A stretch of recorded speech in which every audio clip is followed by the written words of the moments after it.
Hello. Hey, you're looking tidy tonight. Thank you. I've got my fleece blanket here to keep me warm and Oh, I you love know. that. Look at that. Wow, that's beautiful. Did you make that, or what's the story on that? Well, the story is a friend gave it to me and my golden retriever puppy can't tell the difference between a fleece blanket and stuffed toys, and she took a bite out of it. And I apologize to everybody this evening. If you hear her whining in the background, she's not very happy about being banished to the other room. So, Oh man. it's the life of a puppy. What can you say? Hey, we've had a lot of animals on this show walking in the background. Sometimes they get them up in the camera. So if you want the little doggy to run around, that's fine with us here. But hey, did you ever get your driveway shoveled? I mean, you in some snow over there. Oh, yeah, we have snow. It's Montana. So, yes, I did get snow plowed out. But of course, there's more snow now, and it's snowing right this minute. So, you know, it's just wintertime in the Rocky Mountains. It's wonderful. I love it. Well, you're talking about weather right there. I guess that's not global warming, but Celeste, now over there in Australia, of course, they've got raging fires going on. Headline in USA Today said climate change, of course, and that obviously meant that Trump's causing it because he got out of the climate change, the Paris Climate Accord. But at the same time, Celeste, they've arrested 24 people for setting fires and have 185 others that are persons of interest. So is it climate change, or are there people down there setting things on fire? It's a combination of many different things. Actually, some of the things that we're going to talk about tonight play a factor because this grand solar minimum that we're in, Australia gets the worst. They get the brunt of it. So it's going to be very hot and very dry for the next several years. So, and of course, there's people that want to set fires and get the notoriety for that. They're willing to be arrested for that. And there's a lot of, it's been hijacked for the climate change issue. Yeah. Well, I'll tell you what, if Greta Thunberg finds out people setting fires instead of climate change, she's going to be a little upset. Nobody wants that girl upset, man. Children of the corn that she is, ooh, she might put a spell on somebody. They actually have a Australian Greta down there. I don't know her name, but she's down there shaming all the politicians that they are stealing her youth. It's all their fault. Blah blah blah. Yeah. It's the same thing that we've been hearing. That being said, the Earth has no shortage of cataclysmic doomgasms that have occurred and that are getting ready to occur. And I don't know. I tell you what, I'm a man of peace, okay? But I'm watching Ancient Aliens and that Giorgio Tertulio, man. I mean, if you look at a rock that you got out of your garden, extraterrestrial rock. Or you got a straw, you're drinking out of a straw. Extraterrestrial technology developed that straw. I mean, that's what it does. And then, but here's what made me mad. I'm about ready to throw something at TV. They go, the aliens came down because when they had created man, one of their DNA sequences went bad, and so they wanted to wipe out their development of man through a giant flood, so they could bring another DNA sample down to redevelop man into what they originally intended. Is that Well, possible? I haven't heard that one. I have not heard that one.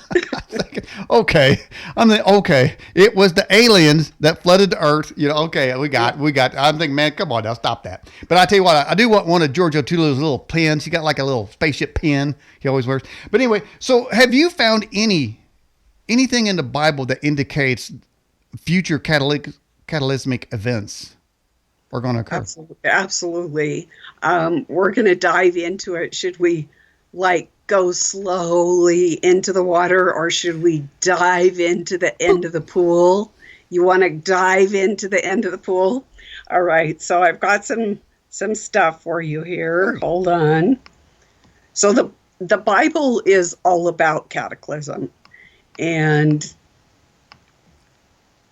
So right now, I'm pretty sure that your listeners are not aware that we're in the middle of a galactic electric sheet Wow. that ripples from the center of the galaxy.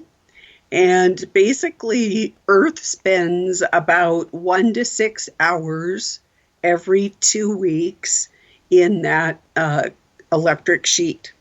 Now, Saturn and Uranus spend twice as long as the Earth does. And then scale that up 71 years. So that's 71 years every 12,000 years. And so there's a big convergence of things going on right now, from biblical to governmental to the rise and fall of civilizations to economic, is all pointing to this 12,000 year cycle. There are other cycles. I mean, just like we have the day, we have the week, we have the year, there's more cycles. There's the 11-year solar cycle. And then we go on from there out to the grand processional cycles. So anyway, there's this electric from the center of the galaxy. It sent out this big electric current, and it's rippling. It's kind of like the waves at the beach. And it hit two stars, Centauri and Bernard star. And then it started to move into our neck of the woods, our solar system, and each planet is responding to this. Well, even Earth. So our magnetosphere is going down, the sun has gone really quiet. So when that, nobody knows the exact mechanisms. Ancient man may have known more than we know today. So that might cause our sun to like solar flare, which could take out the grid. It could do a lot worse. So hold on, I'm going to get there. So before we dive into the first bit of Genesis, which is the cataclysmic chapter of the Bible, I just want you to know that for the listeners, that the year 2020, this year, ta-da, Happy New Year, everybody. We are at the midpoint of the 70th Jubilee on an integrated biblical calendar. So when the Bible basically has 4 calendars, and that's what has tripped people up that have forecasted different things in the past, because they did not realize that there were actually 4 different calendar systems that went together. So in 2030, it's the 2000th anniversary of the resurrection. Now you got to keep all this in mind. And then the close of the 70th week that is spoken of in Daniel occurs in 2045. Now, if you see all the government, agency, corporate, the AI's crowd, everybody, like the next, between now and 2050, whether it's in the heavens or on earth, it's all converging for a big showdown, you might say. You're the cosmic cowboy. So around 2030, the UVA and the UVB, those are your ultraviolet rays that, I mean, it not only burns people's skin and gives them skin cancer, but plants have already begun to feel the effect. And I've noticed over the last 2 summers, burnt plants, and maybe your listeners have also. We expect that around 2022, the grid is going to fail. And I just want to put this into context. Hold on.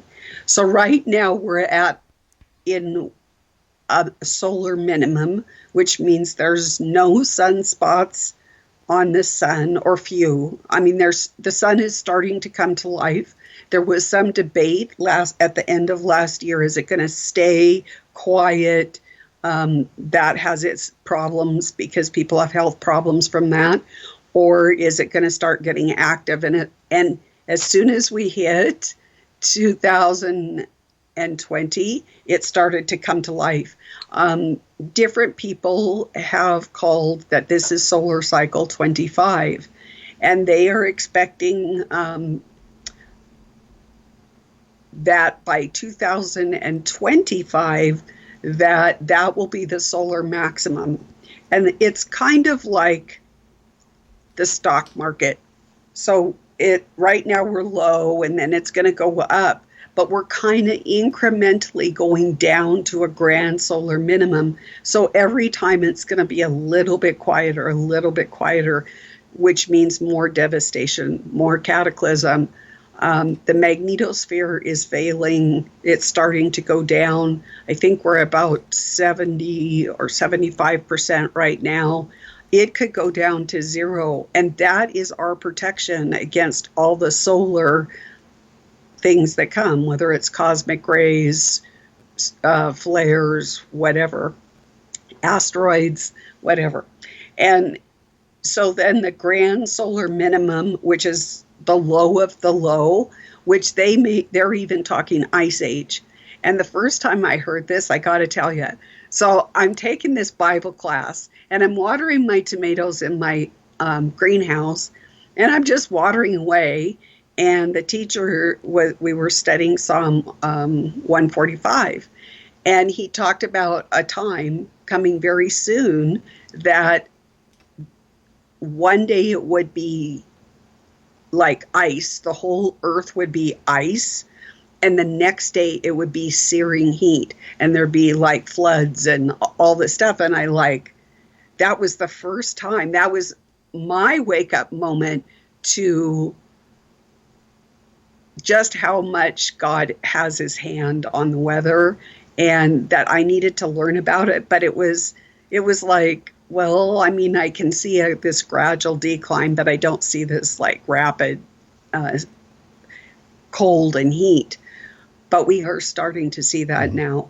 For the last 2 years, and especially this winter, people are going to see like 70 degrees, and 50 miles away, it's going to be minus 75. And when those two systems, last night there was a huge electrical down in the south. I guess it was the biggest electrical show. They caught it on satellite. It was quite amazing.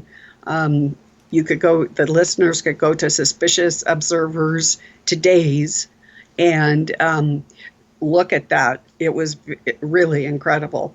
And we're going to be having some cosmic lightning. So it's not only going to come from the Earth and our weather, it's going to come from space. So anyway, I'm just setting the stage. If you're going to do this, you got to set the stage. So now we're just moseying on to, I wanted to get into all this, but I guess we'll just hit. Now, I can't take credit for this. This is Bernard E. Northrup. Okay. He's got a theological doctorate, and it's called The 5 Biblical Catastrophe Harmonizational, and then my paste, it went off the page. So I can't read it. I know how that goes. Anyway, so in Genesis 1:1, God completes creation, the heavens and the earth, and he likens that to the Azoic era. And this is the creation of the universe, and the earth cannot be included within the 6 solar days. Genesis 20:11 actually says 6 days the eternal Lord worked upon the heavens and the earth in Hebrew. This is the only place where the earth is created. Therefore, it must also be a time of creation in the universe. And so then we're going to go up to Genesis 1:2, and there's also a cross-reference for Job 38:5-9, and Psalm 104, 5 and 6, the first universal flood and darkness, and that he calls the Archaeozoic era, or the geological catastrophe number one, the universal pre-Adamic flood that burst forth out of the crust of the earth universally covered the newly created earth, deposited strata without fossils, and there was no prior creation or life forms on the earth apart from the angelic hosts. And in Job and the psalmists say that this psalm clearly chronologically considers the successive events found in Genesis chapter 1. And then we're going to go to Genesis 1, 3 through 31. It's 6 literal solar days of creation, and God raised a single continent out of the sea, which most of the listeners are familiar with. And he calls it the Protozoic, or geological catastrophe number 2. On the 3rd solar day, after gradual elevation of the canopy, which is the firmament, to where the solar days were observable to the divine author, the creator abruptly elevated a single continent out of the sea. Note, he says, and let the waters under the heavens be gathered unto one place. The runoff from the continental deposits in the continental is derived from the Protozoic around the edge. So we're halfway there. I don't even know if I can get the last one because I cut it off. It's Genesis 7 through 9, the second universal flood and its slow retreat in Noah's day, Paleozoic era, and that's geological catastrophe 3. The flood began in the ocean bottoms in the Cambrian deposits.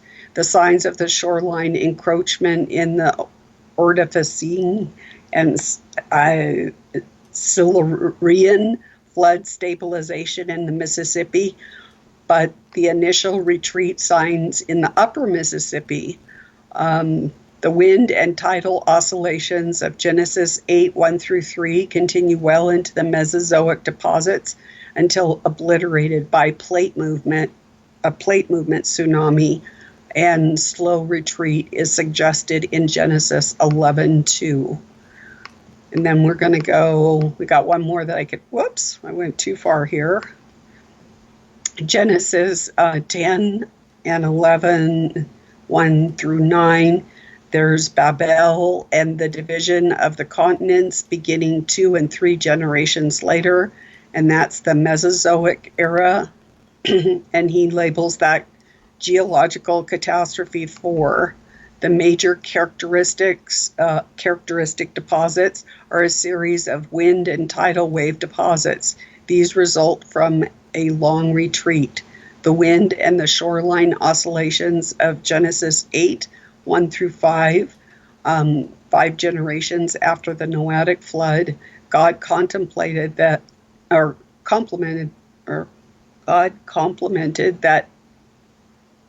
done by, that doesn't make sense. Why would he compliment Babel? But anyway, he divided the continent. NIV version. Further, must be a typo. And I can't call the kettle black myself. Further separating, migrating, and fallen man on moving plates. And the plate movement produced the great dystopian that occurred in the Mesozoic time. Genesis 8 or 11, 18 to 23 names suggest catastrophism. And then there was one, like I said, I cut it off, and it was actually quite interesting, but I cut it off, and it talks about the Ice Age. So that kind of gives you an idea. So like right in the very beginning, you've got cataclysm forming the earth. And when you, you got me in a lie. So you've got cataclysm right out at the gate. And really, if we think about it, so right now there's a spiritual battle. Do you mind if I go down this rabbit trail? Hmm. I call cataclysmic events doomgasms. You want just doom and gloom? Well, I mean, Okay. because I mean that's what it is. It does bring doom. But let me ask you something before you go on there, Celeste. Now, Okay. so obviously God created a worldwide flood, and Yes. then Jesus uh, walked out on the water and calmed the storm. So it Right. seems that not only can those are meteorological events, and is it that because Satan always wants to have a copy of the power or deeds that God does, that they've created this heart technology to control the weather? And I think you mentioned earlier, as you kind of in the opening, that maybe in the past civilizations had the technology to understand various methodologies to control weather. And if they had that knowledge, where did they get it? So the the Jewish legends, and of course there's other legends too. It's not just Jewish. You've got your Sumerian and your Akkadian and different legends, but I'm more familiar with the biblical. Is that one of the reasons that God allowed man to live so long was that he wanted him to observe the stars. This is legend. It's not in the Bible.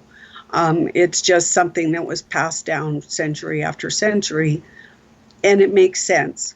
Now, of course, we know about the fallen angels, and so they had a lot of information, a lot of technology, a lot of God's inner workings that when they rebelled and came down to earth, they brought it. And so that's how some of these ancient pagan civilizations could have got that type of technology. They also recorded in their hieroglyphs and different writings that they observe these cataclysms. It's amazing. We live in this, like the last 2 years, there's civilizations that have been buried that no one's ever seen. It's almost like one a day. I even put it in my daily briefing, a new one, just so that we can keep up on it. And they're showing that these ancient civilizations watched the stars, watched the cataclysms, and were very aware of the catastrophe, especially this 12,000 year catastrophe cycle. Just this morning, I was listening to something, and someone on YouTube had gone down to the desert Southwest, and I'm sure your listeners are familiar with the Egyptian caves and artifacts that were found in the Grand Canyon. But there is a lot in the Indian. There is a lot of Syro-Mesopotamian, not only architecture, but their language. It's amazing. Their language survived in the petroglyphs and their hieroglyphs that are here. So anyway, back to catastrophe. You want catastrophe. So I'm going to give you a timeline here. Okay. So at the creation of the solar system and the Earth, as we mentioned, it was a catastrophe. That was 4000 BC. The antediluvian world was kind of quiet. That was from 4000 to 2350 BC. Then, of course, we know that Noah's flood was a catastrophe. The windows of heaven opened, the fountains of the deep. I believe that it was also a period where the magnetosphere went low, and that there may have even been a crustal displacement. Velikovsky believed that there was like a Martian flyby that was ripping our planet apart with the interaction. You can imagine how terrifying that would be with the lightning strikes and that type of thing. So that was at 2350 BC. Then you've got the Paleolithic to the Iron Age. That was also a catastrophic era, and that goes from 2350 to 700 BC. Then you've got the empires, the monarchs, and the democratic era. Um, that was kind of a quiet period. That goes from 700 BC to the present. We really have had it fairly quiet. Our planet has been habitable and all of that, but that is not the nature of our planet. The nature of our planet, yes, is snowball Earth. Yes, it is. Um, so then you go to the great day of the Lord, and that's going to be a mega catastrophe. Anytime from now till, whenever we're going to be seeing these things. Then there's going to be the millennial kingdom. That is also going to be a catastrophic era. That's between, let's say, 2000 to 3000, just for argument's sake. We know that it's not fixed. And then the New Jerusalem and the new heaven and the new earth and the future world. We're not going to put a date on that. So here's some catastrophes. So the Noah's flood, 2350 BC. There was Peleg's division of the earth in 2248 BC. The Tower of Babel, and the founding of Sodom and Gomorrah was in 2008 BC. Isn't that interesting? The destruction of Sodom and Gomorrah and the Vale of Sodom was in 1957 BC. And scientists right now, these are secular scientists, are calling, this is very interesting. I just went to a briefing today. And so these are secular scientists, and they are referring to this 12,000 year cycle that I mentioned as being a Sodom and Gomorrah cycle. Ooh. And that we're entering into that 12,000 period right now because we are in the modern Sodom and Gomorrah. Now, these are secular scientists talking about Sodom and Gomorrah. So then actually, one of the oldest books in the Bible, Job, it is the oldest book in the Bible. 1663 BC, there were catastrophes, and then, God had that, conversations, mighty conversations, like, where were you when the stars, and I mean, those are very important conversations for us to pay attention to for this catastrophe cycle. Well, I don't think anybody would argue that we're in some sort of Sodom and Gomorrah cycle right now. Absolutely. I mean, man, all you got to do is look out there in Hollywood or San Francisco. But we do got a lot of people watching, so we got to take a few questions right now. Can you take a break? Okay, that's fine.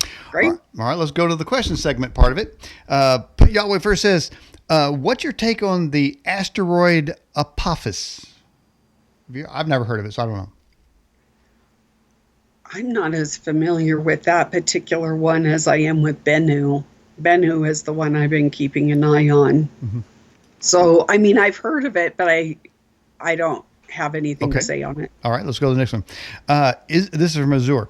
Is the current solar cycle responsible for the off-the-charts earthquakes we are experiencing right now?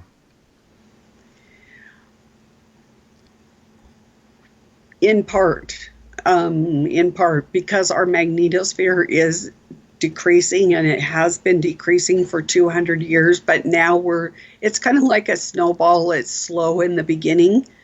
And yes, you've got an earthquake going there. I'm getting dizzy here. I think it's done. I think it's over now. Oh, good. Okay. But you got to watch out for those aftershocks. I thought we were getting God's wrath over here, but go ahead. Yeah. So I'm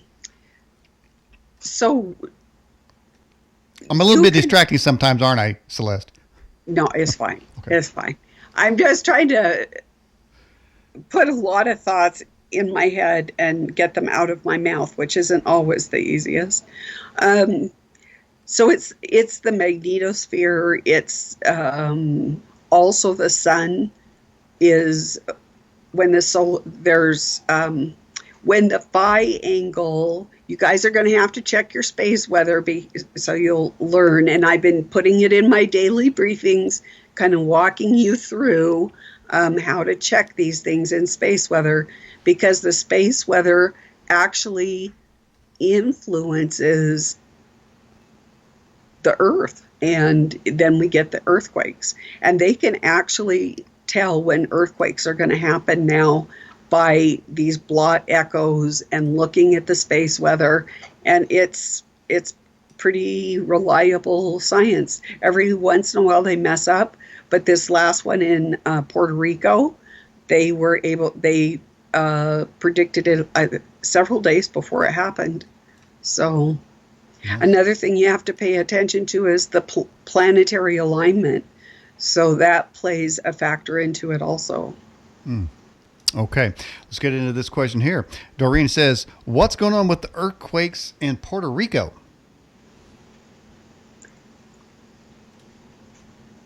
I don't know about either. They had one, and it was we knew that it was going to happen. Now, with the Earth, we have to have a certain amount of Richter 7 and Richter 6 earthquakes to relieve the tension in the plates. If we don't have that, then the danger is we're going to get bigger quakes. And at the end of last year, for, I don't know, we were going like 8 weeks, 12 weeks in what they call an earthquake drought. And when that happens, then you know that, big ones are coming down the pike, very devastating ones. So it's better to have a lot of little quakes, sixes, to relieve that tension, than to go in these drought like we were doing last fall. All right, got a bunch more in there. We'll get a few more, then we'll get back to whatever else we're doing there. All right, Paul asked the question. I got a pointer on. Okay, is the magnetic field going to flip? So it is very likely. Nobody knows. In the old days, they didn't think that the poles did flip, and that's because it would flip and then it would flip right back, and so it would go right to the same spot. This time it doesn't look like it's going to do that. The magnetic poles were in the middle of a magnetic excursion, and there was just the world magnetic model was just released on December 10th, and it showed just how much the Earth, or the magnetic pole was wandering. And okay, just for the listeners' clarification, the magnetic pole is different than the North and South Pole. Those stay fixed, they don't move. I'm talking about the magnetic pole. Like if you got a compass out, which way is north. That's what I'm talking about. And that is the reason that they had to collect the data on the movement, this excursion, because it affects airlines, shipping, drilling companies, that type of thing. It all had GPS. It all has to be corrected for this magnetic excursion. And what's going to happen, and it may happen in our lifetime, is that the magnetic north and south are going to meet in a very unusual position in the Devil's Triangle, which is over in Indonesia, which is similar to the Bermuda Triangle in the Caribbean, but it's much more of a hot spot. So it's the magnetic poles are heading that way right now, and that's where they're supposed to meet up, probably before 2050. Well, according to the climate hoaxers, we've only got to 2032, 12 years before it all breaks down. And I would think, Celeste, their timetable's probably off. Well, since I was in high school, when I was in high school, it was the Ice Age is coming, which that actually probably was the right one. And they said, we got 10 years till the Ice Age. And then in the 80s and 90s, there was this big global warming the same thing happened during the Rome, when Rome was, you know, a big conquering, and they were going all over everywhere, just doing their thing, because it was warm and they were able to do it. But when it started to cool off, that's when the Roman Empire fell, actually. All right. All right. We have this question from Matthew. He clicked on the guest question link at the top of our menu on our website. So, Celeste, any thoughts about the possible fire cataclysm that happened after Noah's flood? Is there a possible cover up the super fire burned evidence to as well? There has been evidence of burn marks on some historic structures. And I would add to that, there's, as I learned from Ancient Aliens, areas where it appears that a nuclear blast had happened in Earth's past, and they know that because structures have been or sand has been turned to glass, which usually happens during a nuclear exchange.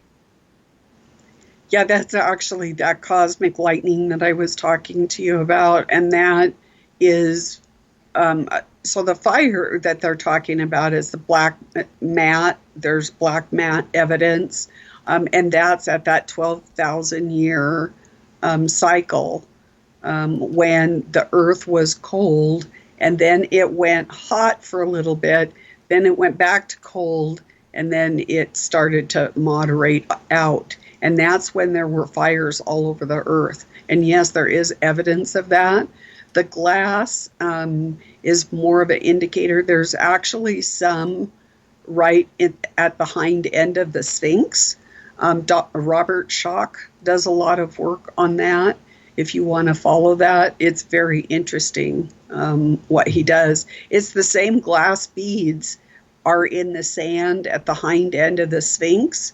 And I think if I'm not mistaken, he recently said that the Sphinx hind end actually got hit by one of these cosmic lightning bolts. But there were also some cosmic lightning bolts, and the astronauts found all these glass beads on the moon, and they brought some back. So it's the exact same configuration. Well, you know, being a cosmic cowboy, I'm all about cosmic lightning strikes. A question from the live chat. Celeste, do you see divine intervention coming for any of these cataclysmic events and or doomgasms? Could you repeat the question? Do you see any divine intervention from God to intercede on man's behalf from some of these events that are going to happen? I actually believe that this is at the hand of God, that he set the laws of nature. He set these cycles. If you're interested in this, Andrew Gabriel Roth has a book called The Wheel of Stars. It goes into the calendar and it talks about the different cycles, but it's very evident that God is at the helm of this whole cyclical process that we're going through. Okay. But Yahweh first, what's your take on wormwood? Wormwood? Well, it's going to come, that's for sure, because it's written in the Word, you know. It will probably turn the waters bitter, and I'm not looking forward to it. There will probably be some, you know, most planets and stuff have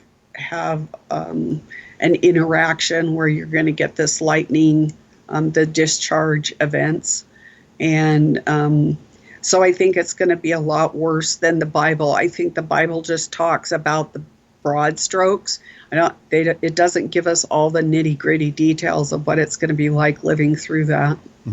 Carol says, Celeste, where do you normally get your information about sharing about these cataclysms? Where do I get my information? I believe that's the question. So I get my information.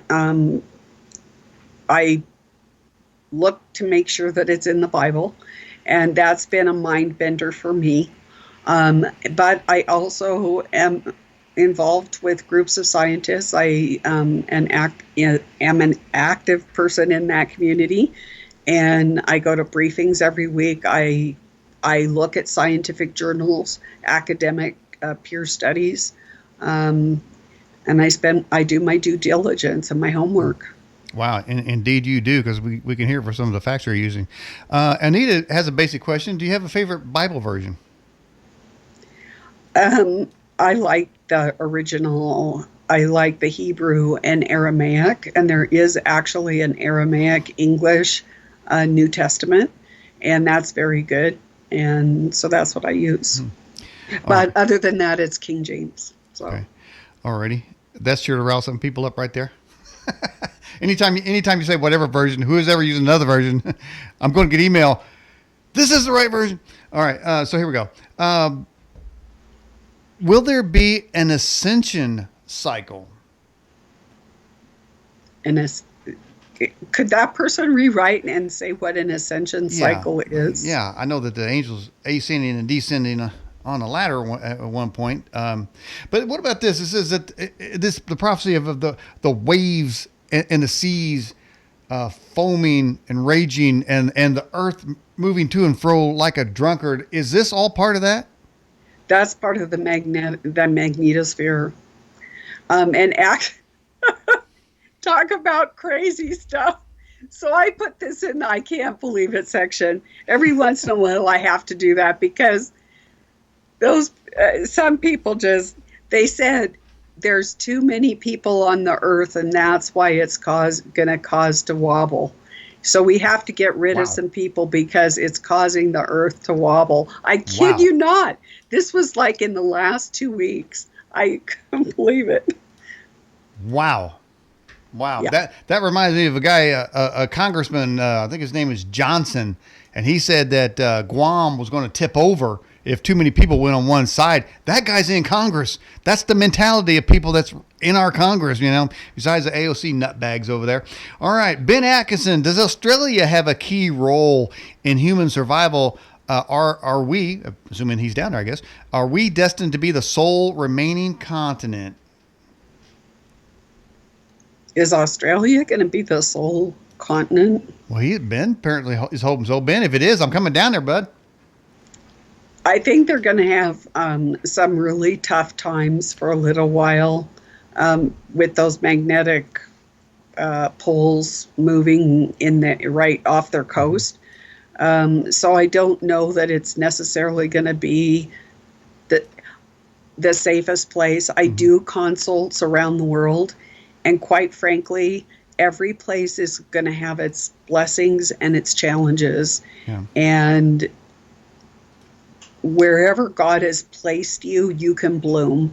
And you know that area better than anybody else. You know the people, you know the landscape, you know where to get water, where to get food. Well, I see in the live chat, Anita, are you saying that Florida is the safe place? And I've heard forever that it's supposed to be the Ozarks. That's the safe place. So everybody's got their safe place, you got Steve Quell. Now he's up there. What, he's in Utah?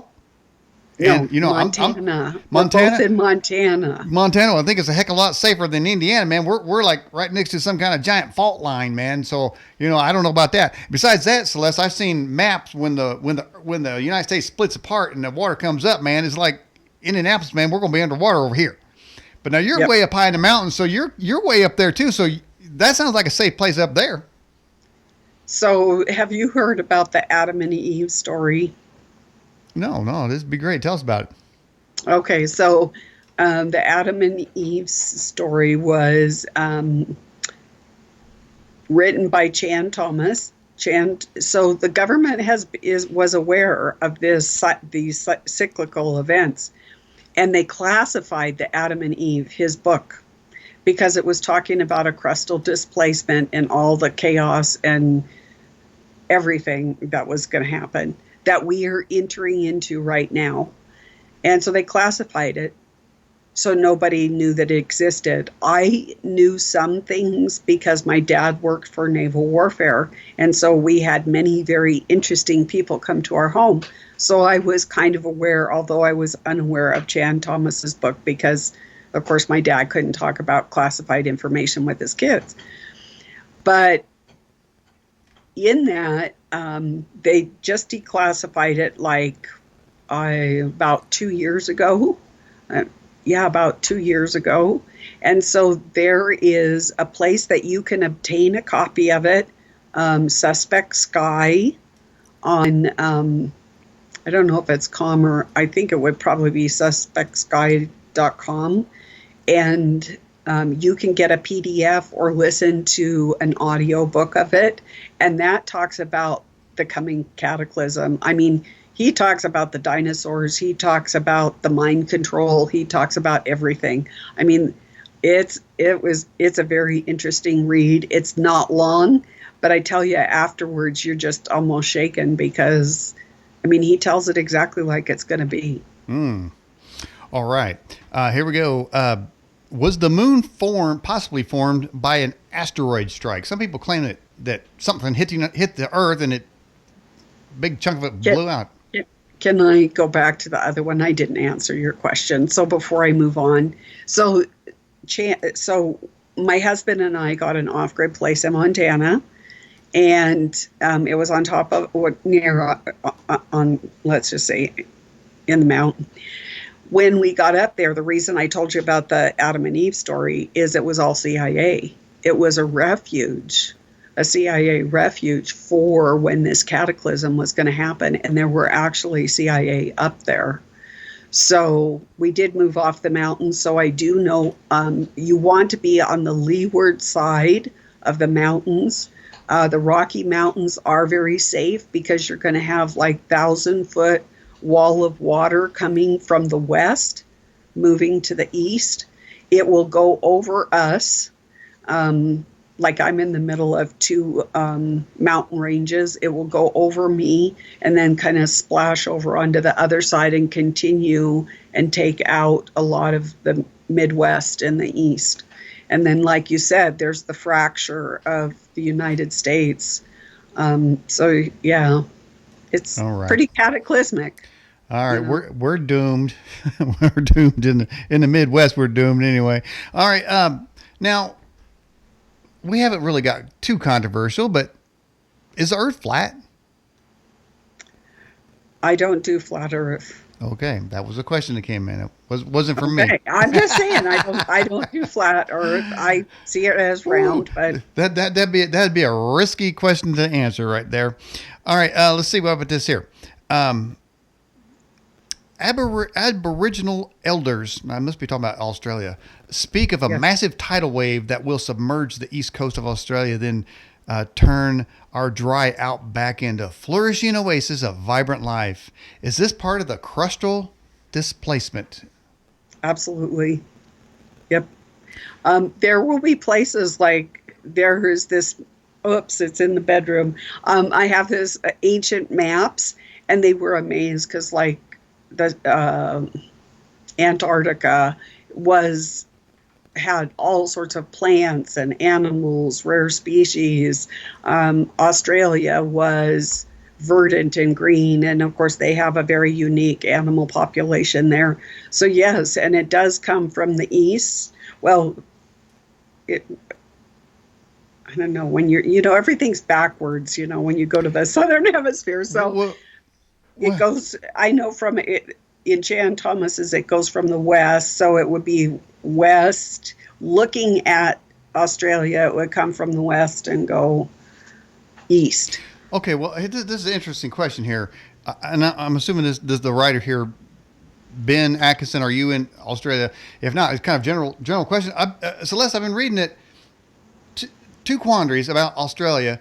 I read that they're going to shoot, 10,000 camels because of they can't get any water. And then I thought, I didn't even know Australia had camels. I thought they just had them hopping things. What are those things called? Kangaroos and wallabies. How do you like does that look like kangaroo? Well, it kind of looks like a rabbit, but I don't know. Sorry. Well, that's my best kangaroo impression, man. Okay. But are there camels down there? I haven't heard about camels, but it would not surprise me. Well, I heard there's hundreds of thousands of animals going to be killed because of that fire. And really, that's very depressing to me. I mean, the whole island is surrounded by water. Why can't they get water to the animals? Well, so there's regulations. There are the green people are alive and well in Australia, And there are things that they can and cannot do because to save like one species or another. But there's another insidious invader down there that's about to seize their water, and that's China. China is buying up ports, they're buying up the land. There's places in Australia now that are no longer Australia. They are like Chinatown. They're like little mini Wow. Chinatowns. Wow. And I guess they got enough of the United States money to do that, with stealing our secrets all the time. Uh, who's the bigger enemy of the United States, China or the Middle East? I think the United States is going to have a lot of enemies. You know, we're not the Hmm. Holy Land, Hmm. so like Israel, but we're going to have enemies everywhere. Are you aware of the what they call the George Washington prophecy? Supposedly, it was written first in 1850 in the Stars and Stripes, where he said he was in a tent and an angel appeared to him and said that the United States in the future would be covered with towns and cities across the continent, and then a big black cloud would come across the oceans and nearly destroy the United States. Have you ever read that prophecy? I heard about it long ago, but I So guess I never yeah, read it. I was just wondering who that was in that big cloud coming over here. Was it your Ayatollahs, or was it the Chinese, or was it the Russians? Ain't nobody seemed to know. All right, there have been a noticeable mass deaths of species worldwide, and in fact, let me ask you about this, Celeste. I just read the other day that I thought it was in Ohio, somewhere close here in the Midwest, that bunches of birds just fell out of the sky, and that's not the first time. It's been happening quite a bit, and species in the whale deaths or fish of a certain kind, they seem to be of a certain kind. Just all of a sudden, masses of them end up dead. Do you know what's causing that? It could very well be. So when the magnetosphere diminishes or collapses, as I say, it allows cosmic rays in. That can do several things. It can mutate your DNA, um, or it could mutate a bird's DNA, or it can take a healthy young man or woman and kill them deader than a hammer in from a heart attack, a stroke, or whatever. And I believe that that is what is happening with the birds and different animals. We're seeing different mutations. About 2 or 3 years before David died, I had a little goat, and she had triplets, and I had there she is, and I took her to the vet because she had to have a C-section because she had a prolapse, and I he goes, I think she's got two, and I said, yeah, I think she probably does. So I only heard two little cries, and I get her home and settled, and of course then you have to bottle feed them because they haven't nursed from their mom. But I went down for bottle feeding time, and lo and behold, there was this dead 7-pound kid. Now, how did that happen? She had had a C-section, and there were two vets in attendance, right? So it gets stranger than that. Then I go down for the next feeding, which was about 4 hours later. There was a wet kid, and the mom, because she had a prolapse, the vet had sewed everything back in. It was sewed shut. And there was this live 7-pound little kid screaming, and the rest of the kids were in the warming hut. I have a little hut teepee for them, and Wow. they have a heat lamp. And so I cornered the vet. He wanted to avoid me like the plague because he didn't have any answers how he could be in a uterus and do a C-section and have 14 pounds of kids just delivered, the next day. And so he said, I think I saw it once 30 years ago in a cow where one calf somehow developed in the wall of the uterus. But this was impossible because there were two vats in her uterus. This was a small goat. And how did 14 pounds? I mean, this was she had to have had another uterus, maybe two uteruses. I don't know. And we are going to see more and more of this. I hate to say it. Well, in the movie Alien Abduction, one of my favorite Netflix movies, they show a bird strike in there. The people riding in the mountains, all of a sudden birds just start falling out of the sky. However, that bird mass death was because they had entered into the magnetic field that was suspending a UFO. And they hit that and they all dropped dead. So is it within the realm of possibility some of these bird strikes could be actually hitting cloaked motherships? Absolutely. As a matter of fact, when I did an interview with Aussie Watcher down in Australia, and I came to find out as I was preparing for the show that the United States had sent all this sophisticated jets and drones with cloaking devices, with bombs capability, its own electromagnetic fields, all this weird stuff. Now, why would you send sophisticated equipment that really hadn't even been seen in the United States to the Australian fires? And what are they going to do? I mean, so when we looked into it even further, there's something called geomancer that has been deployed. And Wow. it is very possible that there is mapping going on that is demonic, and is associated with cursing. Let's just put it that way. Well, interesting. You said mapping going on. Are you familiar with the drones that appear to be mapping? Is that Colorado? Yes, yes, I do believe. So when I study DARPA, and I keep up on DARPA quite a bit, go quite frequently. I'm a frequent flyer. Ooh. And so I started, they've been talking for a long time about swarms. Well, these are swarms of drones that are deployed for mapping purposes. Now, you've got to understand that everything has dual purpose usage these days. It can be used for good, and there's also a dark side in everything. I don't care what it is at this point. So, Wow. All right, Jasper, question. What do you think about the old Atlantis story? Are we going to, is it on this side of the continent of the world, in our continental area, or is it over there in Europe? I think it's over in the Mediterranean myself. That's just my own opinion. Of course, nobody's found it, but I do believe that it was from one of these cataclysmic events. I thought they were going to try to say that Bimini Road over here was leading down into Atlantis there in the Bermuda Triangle, but I don't know.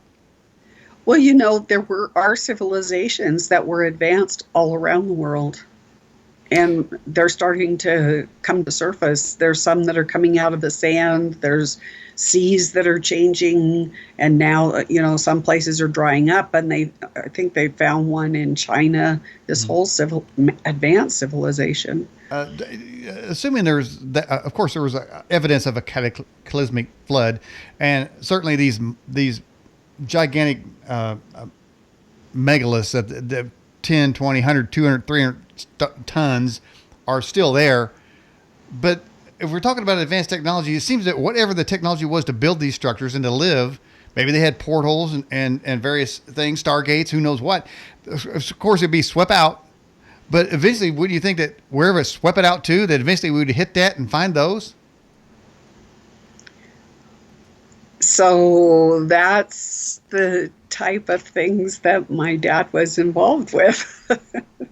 Oh. So, I mean, I was sitting at different archaeological professional that worked for the Navy warfare, and he talked about the computers and batteries and different things that they were finding. Wow. And that was back in 1960. Doreen wants to know, do you think wormwood will ever be visible to the naked eye? Yes. Now, that thing's got to be coming into focus here pretty soon, shouldn't it?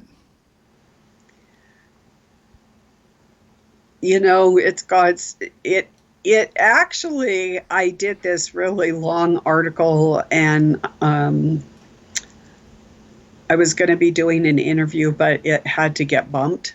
Oh. And it's on dust in our atmosphere. And dust and gas are called the trickster. They can hide everything from a galaxy to Planet X to wormwood to an asteroid. So it presents a real problem for us as we look into the heavens. We can only see so much. Mm-hmm. Hey, now, are you going to be at the next upcoming Branson conference? I am. Oh, I am. Look at that. 3,000 people going to hear what you have to say. Yep. Doesn't scare you at all. Nope. Well, hey, if coming on it, you're no scared of a lady there in the mountains there because you're on this program, so you're not that you can't be scared if you come on this show. That's true. That's true. What are you going to talk about in Branson? So basically, I am going to talk about these cycles and the pattern that God has given us, and I'm pretty excited about it. It's hard to keep because I'm used to getting information out. I'm trained in being a public information officer and managing incidents and all that type of thing. And so for me to keep quiet is very difficult. Oh, you are a talker. Yeah. Well, you can't let the cat out of the bag. It's going to be very exciting to see you there, Celeste. And I'm very proud to know that you're going to be one of their speakers there. It's going to be completely different from the previous topics that they've had, but certainly what's coming up is very important. It's really along the lines of what we've been discussing tonight about upcoming scenarios. Of course, Steve Quayle's been talking about various cataclysmic events that could happen or in the development process too. So it's good for one to educate oneself on these matters. Now, a couple times I put your book in our background. What is in that book? So that particular book I wrote in July, and the Holy Spirit said to write it. And I knew this cosmic ray situation was going to get very intense, that it had the potential to mutate our DNA and also kill us. And so I have a background in medicine also. And so I used that background and I wrote this book explaining what are cosmic rays, what damage can they do to a body. And that it can be a human, it can be an animal, and it can be a plant. It doesn't matter. Everything is affected. As a matter of fact, these cosmic rays are so powerful that they can go into the core of our planet and link up with the strangelets that CERN is producing and turn our Earth into a neutron star and go. That's doomgasm right there. That's how powerful these cosmic rays are. And people think, oh, they're invisible. I don't have to worry about them. Well, you do. And so there are different foods and supplements that you can take to provide layers of protection for yourself. And these are things that you probably have, foods in your spices, different things, supplements that you might take that will protect you against the different types of radiation. It also will help protect you against, if there was, God forbid, a nuclear war. If you have like hot peppers, the Japanese discovered that if you have hot peppers on board, you would not uptake the radiation. So that was kind of interesting. So I knew that for a long time. So that's kind of what the book is about. It's done in alphabetical order, and the supplements are separate than the foods. And there's pictures and different tips about growing it yourself, so that you can have cosmic ray protection. Another thing that it does protect you against to some degree is 5G. So it doesn't matter the type of radiation it is. What you want to do is be consuming foods and supplements that will protect you. The people that are going to die first are going to be the people that eat fast food and processed foods. And I have one person, it must have been my show. I'm not sure. I have a weekly radio show. Mm-hmm. And he said he was listening to my show, and I got to that part, and he was literally putting a frozen pizza in his mouth. Oh, wow. And it just dropped to the plate. And it made an impression, and God bless him, because he will be protected now, and his family will, and those he knows. So, well, see, that's great when you're talking about an escape plan, because if I'm running, all I got to do is outrun them 400-pounders from Walmart, man. I mean, if the aliens are hungry, there's gonna be some good eating back here, but if they're in the mood to kill somebody, they're gonna catch them first. So that's why I try to stay in shape myself. So like you say, they're kind of on they're on the cutting edge. Get it? The cutting edge. By the way, there was a Twilight Zone episode called "To Serve Man." What? There was a Twilight episode. It was called "To Serve Man." Did you ever watch it? You know what? If I saw it, I'd probably remember it. But well, the scenario, my mind is wrapped in the what's going on now. Oh, my mind's wrapped in all kind of crazy stuff. Okay, so the aliens come down. Okay. And they're going to help. They're going to help out humans. Now, really, that's not too far off today, because there's so many. In fact, I think there's new Tic Tac videos coming out of UFOs coming out pretty soon. They said it's like 10 minutes long. So be ready for that. I'm waiting for that. Somebody's going to release them. I just read it's going to be other day. It's coming out. But anyway, so they're coming down, and they have a meeting with world leaders. Sounds like a reasonable plot. And they bring technology, and so everybody's happy. And so they got the cure for cancer. They got free energy. They're gonna fix various diseases. And then the aliens decide, hey, maybe y'all want to come up to our planet and visit us. We come visit you. We bring good gifts. Why don't you come up? And so everybody's signing up. They want to go on the spaceship with the aliens, right? And the aliens gave the humans a book. Well, they couldn't decipher the book. They're working to find out what it is. Nobody knows what it is. And then, so the scientist, he wants to, one of the scientists that's working with the aliens, he wants to go, and he's walking up the plank there, into the spaceship, because he's going to go for a ride. All of a sudden, his assistant comes running with the book, and she says, I've translated it. And he said, what is it? She said, it's a cookbook, and it says "To Serve Man." See, they thought they were coming to serve man. They were coming to serve man.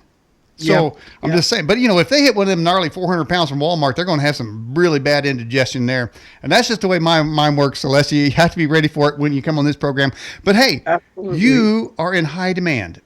And I understand you're going to be on Coast to Coast. I am. When's that going to happen? That's this Wednesday night, this coming Wednesday night. 1 to 3 my time, which is mountain time. Mm-hmm. So I don't know what time it is for anybody else around the world. So, wow, how exciting is that? How long did they give you? 2 hours. Wow, you're gonna be on 2 hours? Yeah. With old George Norrie. Hey man, ask him if that's his real hair color for me, will you? Okay, no, don't do that. I've actually met George. Oh, how's he doing? I've been on this show before, so okay. He's a nice gentleman. He is. I'm thinking he's wearing Grecian Formula 400, man, because that's what. Anyway, let's move on. All right, here's another question for you. Have you encountered Jesus? Absolutely, at 4 years old. Oh, let's hear that story. So my family was Jewish, and most of them were killed in the Holocaust, and because of that. My parents walked away from faith, and my neighbor invited me to Vacation Bible School, where I promptly accepted Jesus Christ as my personal Savior at 4, and then proceeded to share the gospel with everyone. And that didn't go over so well with my Jewish family, but, it's just the way it was. And so I've been blessed to walk with him ever since. Mm. Now, have you had any visitations? Visitations by Supernatural aliens visitations? or angels. Yeah, angels, demons, Jesus, No demons. visions. Have you had Yes, visions? visions. Yes, Now, yes. have you had any visions of some of these cataclysmic events we've been talking about tonight, Celeste? Yeah, yeah. But then Not good. it's hard to know if some of this was I had knowledge of because of my dad. Um, but yes, I did.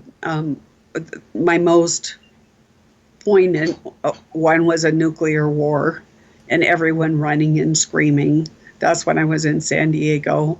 Hmm. Um, so yeah, I've had some pretty interesting Hmm. dreams, visions of what is to come.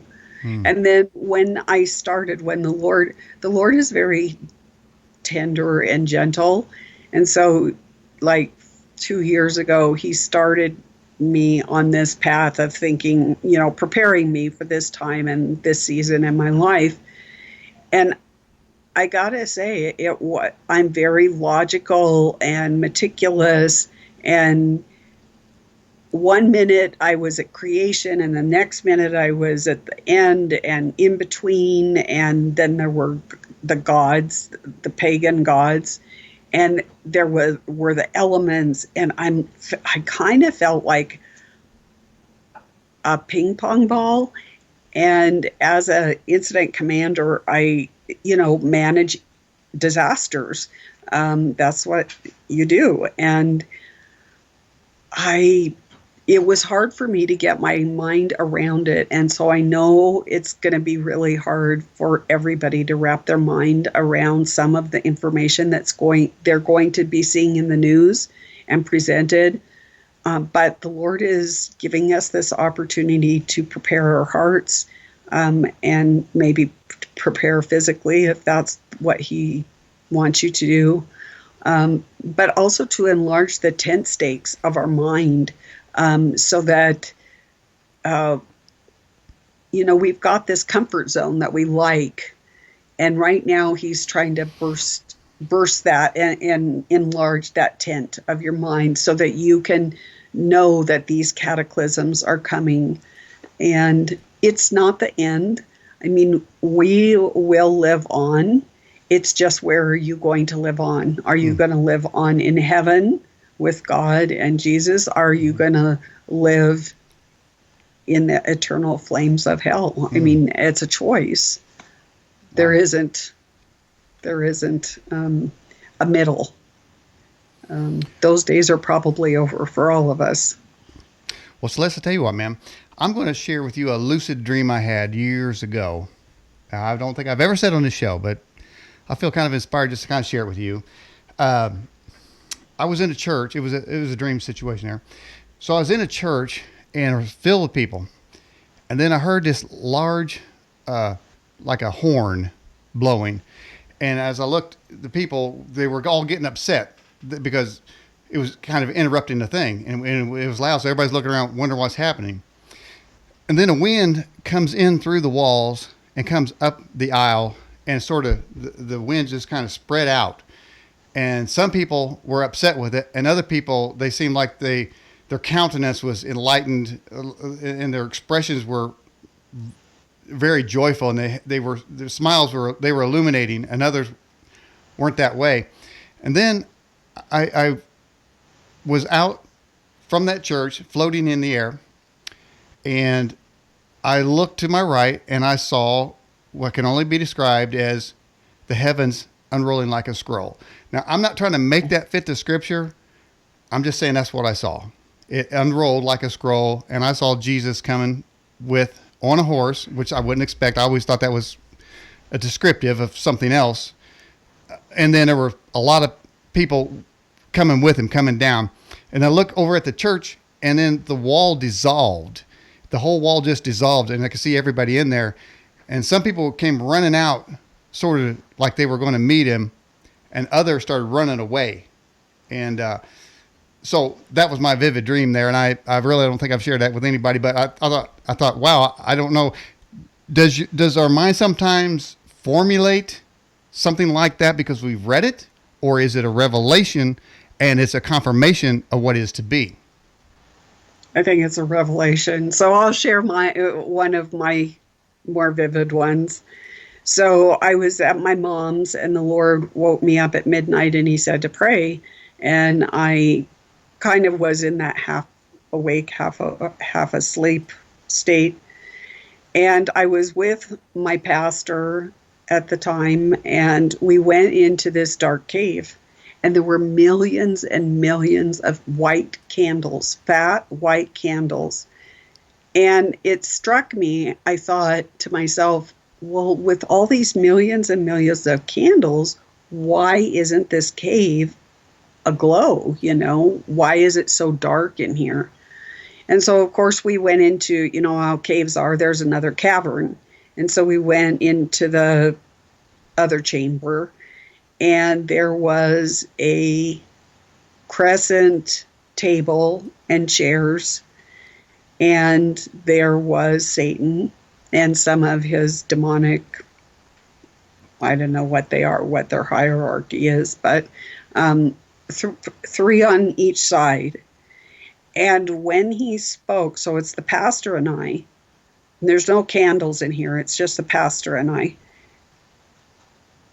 When Satan spoke, it was a tsunami of condemnation, judgment, and accusation. But it was not only that, it was a physical tsunami. So there was a wall of water, but there was also this condemnation. And so it was on the spiritual realm, but it was also in the physical realm. And I rebuked it in the name of Jesus, and he did not. And like 2 months later, he was removed from the church for a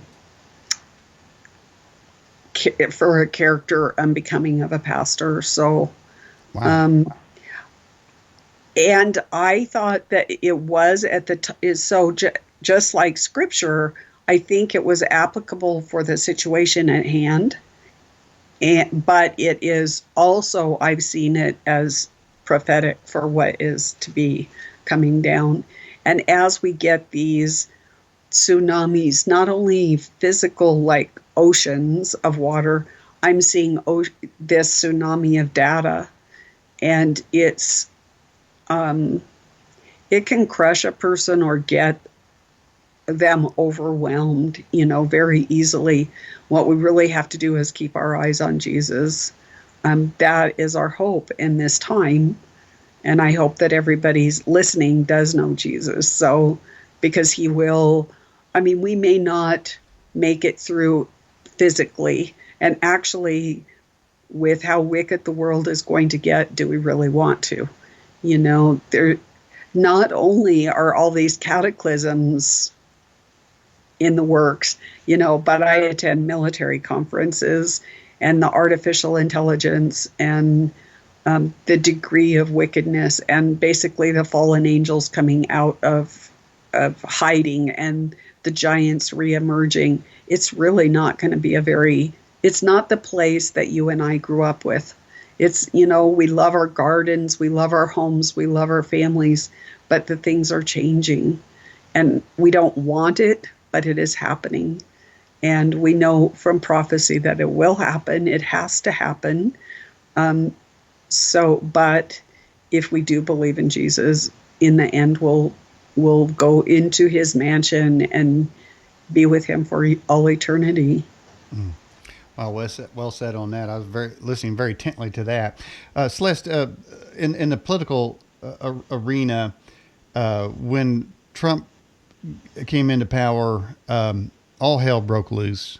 And it seemed from there, immediately we had legislatures saying full on abortions. We had New Jersey saying abortions, including birth, instead of up to birth, post birth, that you can deal with that. And of course, we had so many death threats and videos and memes about killing the president. There seems to be this anger that has been almost unleashed, and not just the president, but everybody. I mean, if you wear, say, a MAGA hat, and I'm not trying to be political and say, pro Trump here. That's not what I'm saying. I'm saying there is this anger, this evil that has been released.